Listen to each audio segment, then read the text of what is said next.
So yeah, what's happening in Sudan is there's a war currently that's been unfolding since April 2023. So it's towards the start of the year, and there's been so many different developments, but essentially, there's one militia called the Rapid Support Forces that's warring with the Sudanese armed forces. So that's like the military of the country versus a paramilitary organization that's run by like one specific leader. And essentially, I think the easiest way to sort of look at it is in 2021, there was a military coup, Mhm. which took power. So there was a civilian led government with a civilian prime minister, a pro democracy group, if we want to say it like that.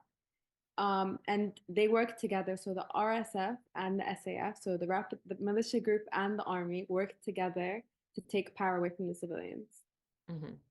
So over time, tensions between them started to grow, and this is what led to the war. So the war is between them two. It's not between, for example, the pro-democracy groups and the army. It's nothing like that at all. It's between these two different armed groups, and it's the civilians that's us who are at the center of this. We're sort of the victims of what's been happening. We've been caught in the middle of a war that isn't really for us in any way. Mhm. But What is the reason behind the fighting in Sudan? What is the fight for, and what are the militias trying to achieve and win?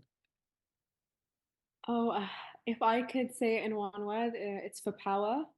It's for sort of having control of the country. Both sorts of men. So Al Burhan is the general commander of the army, Mhm. and Mohammed Hamdan Dagalo, or we call him Hemeti, is the leader of the paramilitary group, the RSF. And to a lot of us, it seems that this is just a way for both of them to exert power over the country and try to take control. Um, in December of 2022, so about 4 months before the war broke out, there was a deal that said that these two different groups have to come together and they have to become one. Because Mhm. as a country, you're not supposed to have two different armies, you're supposed to only have Right. one.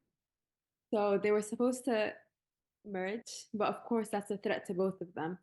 Both of them want to survive.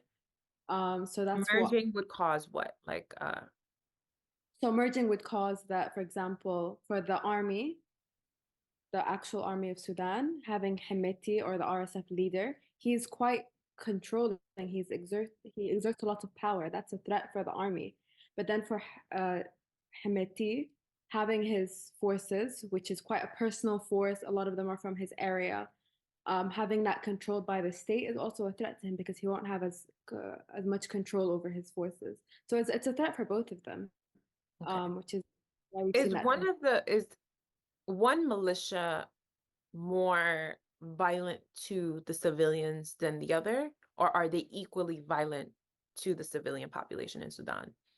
The rapid support forces are more violent. So we've been They're part of the personal militia of Hemeti. Okay.